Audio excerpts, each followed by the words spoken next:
Hey folks, Justin from Tackle Tactics out on the water. We have a cracker morning, a run-in tide, and we're fishing the deadly little ZMan 2.5 inch ST GrubZ. Fish on.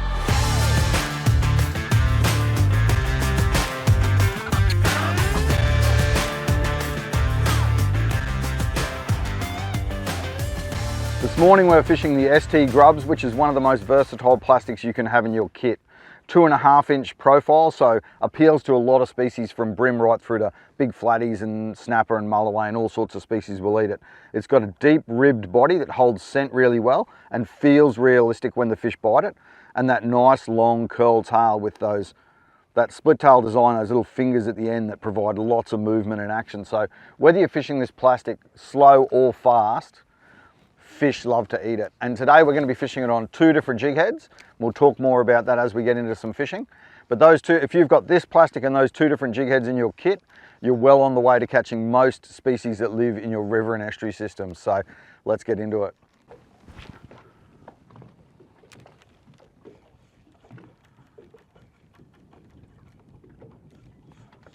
Yep. Got him that time. Oh, he's fired up. So that was just keeping an eye out for bait there. That old saying always rings true: find the bait, find the fish. We're watching bait get sprayed up on the edge there. Made the cast right to where I saw that movement of that bait, and we're fish on.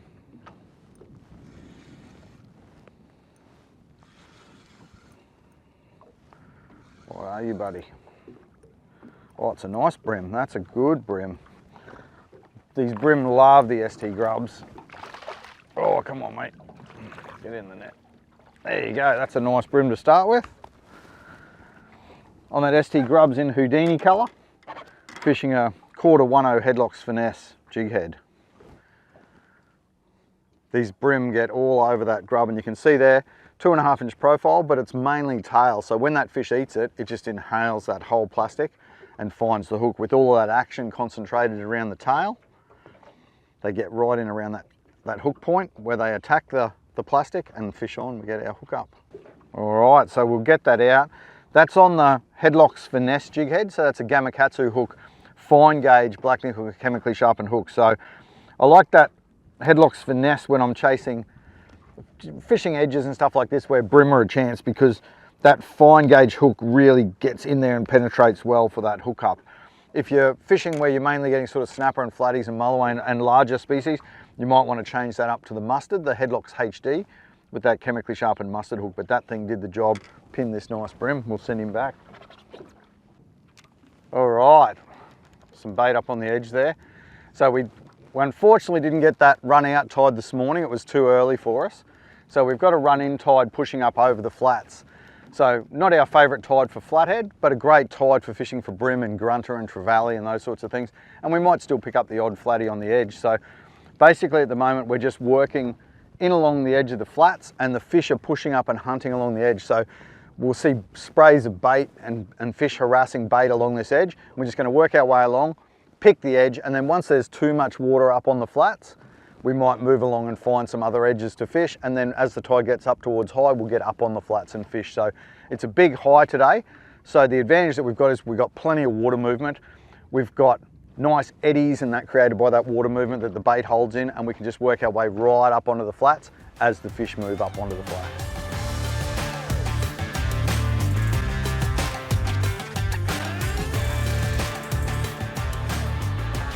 Yep, fish on. Fishing right, ST GrubZ. Oh, that's got a bit of weight to it. If you love your river and estuary fishing, whoa, with soft plastics, make sure you check out that ST GrubZ.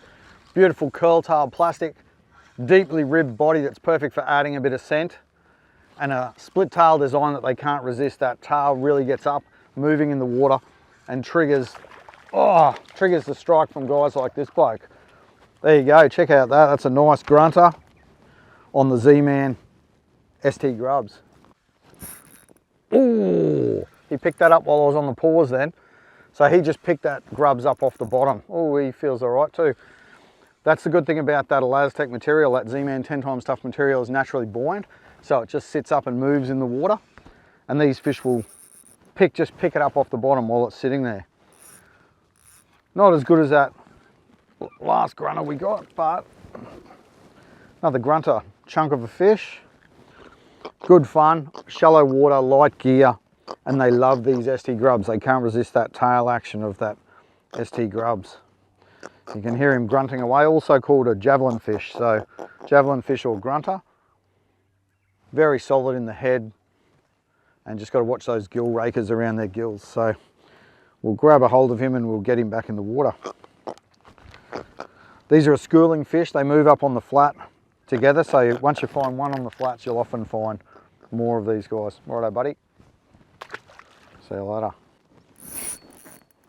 Oh, pick that up on the paws again. So we're hopping the flats. We've moved up onto the flats as that tide's moved up. So we started on the edge, got ourselves a brim off the edge, and then with that tide coming up to a big high, those fish have moved up onto the flats very quickly, and we've managed to track ourselves down a few fish. This one feels pretty solid. Just hopping that ZMan 2.5 inch ST grubs on the bottom. Come on fish, where are you? On the bit lighter gear now, got the 1 to 3, light head. Doesn't like the boat. We're just fishing light braid, 6 pound, 8 pound braid, 10 pound leader, and that 2.5 inch grubs. Mixing it up depending on how the wind is. We're mixing it up between a 1/4 ounce 1/0 and a 1/8 ounce 1/0 jig head. When that wind's up and we need a bit more power in the cast, we use our 1/4. When the wind drops, we're running that 1/8 head. And these grunter or javelin fish, they love to move up on the flats and hunt with the rising tide. So they'll come up. They're often the last fish up on the flat, and they're the first fish off when that tide turns. That's another nice grunter. What a beautiful fish. You can hear that grunting going on there. That's on the Houdini colour. On that lighter head, that's the 1/8 1/0 in that HeadlockZ Finesse, TT HeadlockZ Finesse Jighead. So it's a fine wire Gamakatsu hook. Great for getting the hook set on fish with bony mouths and Bream and Grunter and those sorts of species. All right, that wind is picking up as they predicted.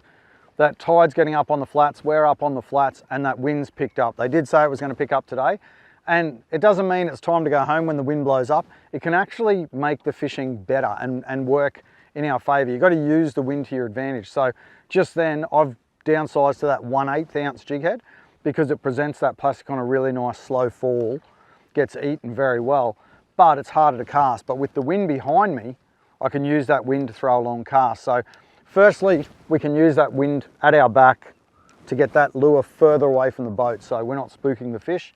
That plastic's out there further away. It's also great for moving the boat. So if we've got, oh yeah, there we go. So that cast, I've got to put that cast in further away from the boat. We're less likely to spook the fish, but I've got that nice slow fall of the 1/8 ounce jig head set up with that 2.5 inch ST grub. So not a big fish, but good fun up on the flats here catching a few of these brims. So he's all right, good sort of flats brim. And that was that first advantage of having the wind, is that wind to throw a big long cast. So, oh, come on buddy, settle down. We'll get him off and we'll get him back in the water. They're good fun on the flats when you can find a few of these guys, catching them on that 1 to 3 kilo gear, 6 pound braid, and I've got that 10 pound leader on there just in case. So the wind is good for a long cast. The wind is also good to move the boat. If we're sort of sitting up on a flat here, there may not be a lot of flow, so the wind allows us to cover the flat effectively. So we get up on the flat, we use the wind to push the boat around, we use the wind to throw those long casts, and the wind can also get the fish feeding. It oxygenates the water, stirs up the water. It can push bait and warm water into one area, so you can often fish those wind-blown banks, and that wind will help to stir up the bite. So don't stress out if the wind's blowing, just think about how you can use the wind to catch more fish. All right, I've just into that sand pocket there, and I'll just let that plastic sink down slowly. One thing you may notice when you're out fishing with us on these adventures is that sometimes the boat looks a bit like a porcupine. We've got rod combos everywhere. and that sort of thing. And I always say to people, I don't need a $500 reel and a $500 rod to catch a brim or a flatty or a grunter or that sort of thing. You know, I don't want to sacrifice quality. I want good gear that I want to use, but I'd rather have 2 or 3 combos than rely on one combo and have to change that presentation all the time. So in the boat here, we've got 4 combos on the deck here today, and that allows me to have 2 rods rigged with 1/8 ounce jig heads and 2 rigged with 1/4 ounce jig heads, and then a different plastic on each of those 1/8 and the quarters. And that allows us to chop and change depending on what's happening. As we drift along here, if the wind picks up, I can switch between the 1/8 and the 1/4. If the water gets dirty, I can go to the dirty oil. If the water gets a bit cleaner in an area, I can change to the Houdini. So I've got all of those options ready to go just to pick up and run and gun and keep fishing. So for me, I can't go past the TT rods, red belly rods. So I run 1 to 3s and 2 to 4s. The 1 to 3s have got those 1/8 ounce jig heads, 1,000 size reels, 6 pound braid, 10 pound leader.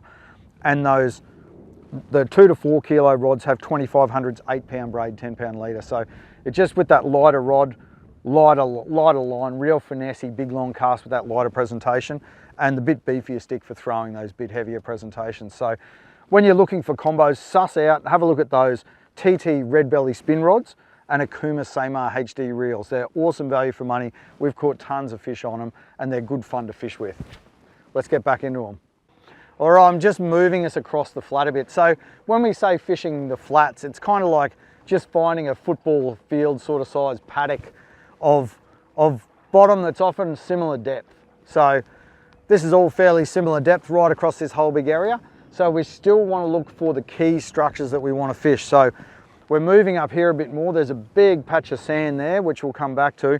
But over here, we've got a lot of broken weed and sand, which we should pull a fish out of that. Those fish get up on these flats and they're hunting for all sorts of bait fish, prawns, little squid, all sorts of things. They call the weed home. So, you know, if you're catching weed, don't worry about it. You're in a good spot. Just get that lure up over the weed, or look for these sandy edges that you can pick in amongst the weed. Weed holds bait, bait attracts fish, and that's what we're after.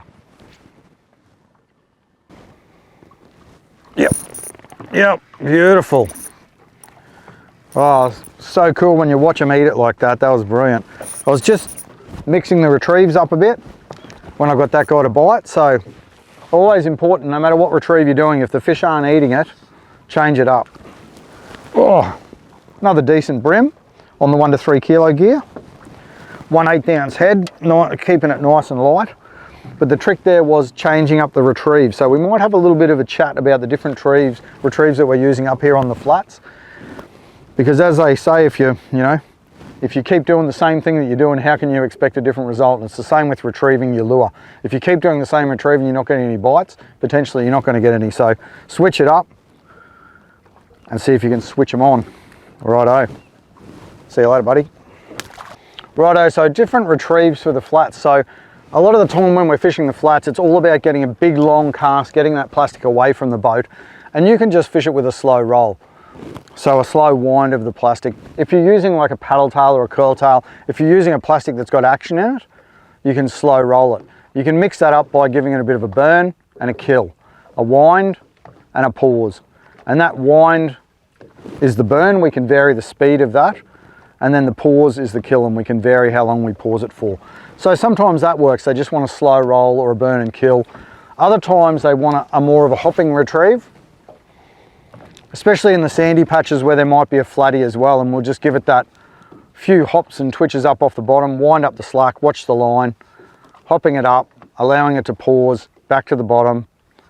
And that's fine when the bottom's sandy. When it's weedy, you can still use a hopping retrieve, but you just don't let it fall all the way to the bottom. You want to keep it up above the weed, and that can drive fish crazy because they see it disappear up and then they see it fall back down near the weed, disappear up again, and they'll come out of the weed and smash it.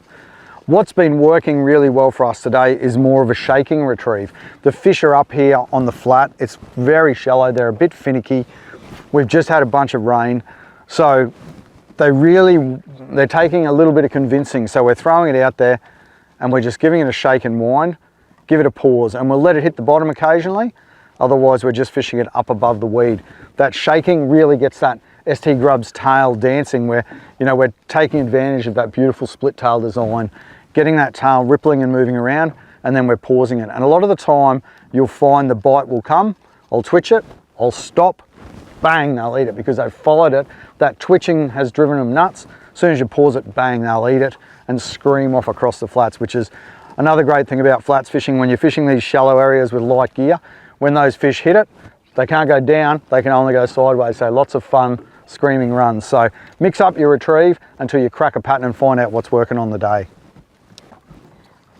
Yep, beautiful. Really twitchy retrieve to get that guy to eat. Man, they're fun, you know.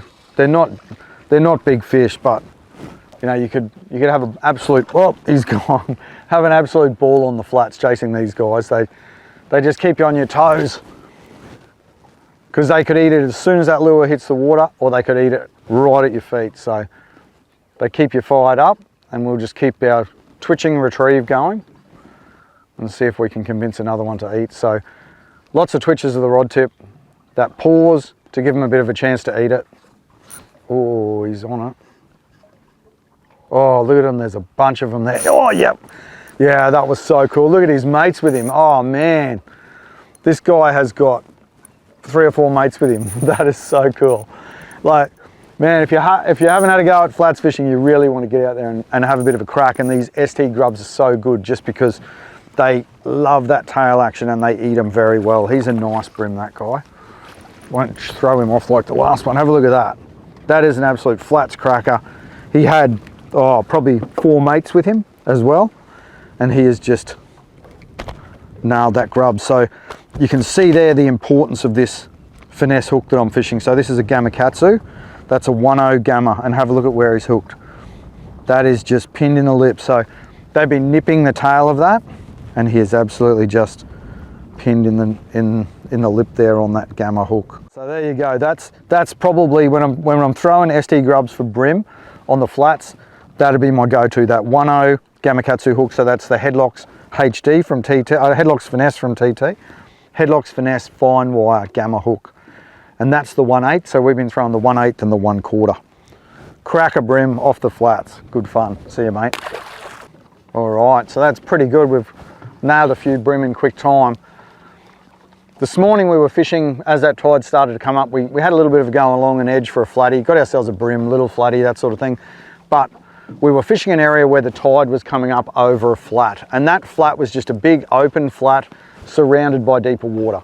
So when the tide pushes up, fish can come up on that from all sides, and they do fish really well at times. But the trouble with those big open flats in the middle of nowhere is that often the fish are transient on those flats. So they'll move across that flat at a certain time of the tide. So don't be afraid to get up and fish those big open water flats that aren't connected to mangroves or anything like that, because you can have some red hot sessions on them and they'll fire at certain times of the tide as the fish move through it. Where we've moved to now, and we've got this much more consistent bite, is a mangrove type edge, like a hard shoreline. We call them a hard edge. And this hard edge, this mangrove edge, fish will travel up all the time up onto this edge because it's a fixed flat that they can't get to all the time. So every tide they'll move up on it, they'll move off it. Bait will move up, fish will move up, and they'll do it each tide. Those ones in the middle areas, it'll be often affected by tide, water quality, wind, those sorts of things. So they can still fire really well. Today we didn't find our fish on there, we only got those couple of fish on there. We've moved into a more reliable hard edge where we've got those consistent resident fish that move up with each tide. So that's come together for us today, and we've put together a few fish. Yep. Oh, again, good fun, hitting close to the boat. Oh, nice fun on that 1 to 3 kilo gear. Not a big fella. Typical flats brim, but not like that big guy we got earlier. But great fun, good fun on light gear. And loving that ST grubs. There you go, see you later, buddy. That might do us for the day. I think we've had a pretty good fun little session once we got up on this flat. Caught some nice grunter and some nice brim. So if you get your chance, get out there, grab some of those ST grubs. They're beautiful for all your flat species that you'll find, you know, flathead, trevally, brim, grunter, all those sorts of things. Love that tail on that ST grubs. That nice ribbed body we can load up with scent as well. And we generally fish it on that quarter 1/0 and that 1/8 1/0 in that TT HeadlockZ Finesse Jighead. So there you go, ST grubs, deadly on the flats. Get out there, get stuck into them, fish on.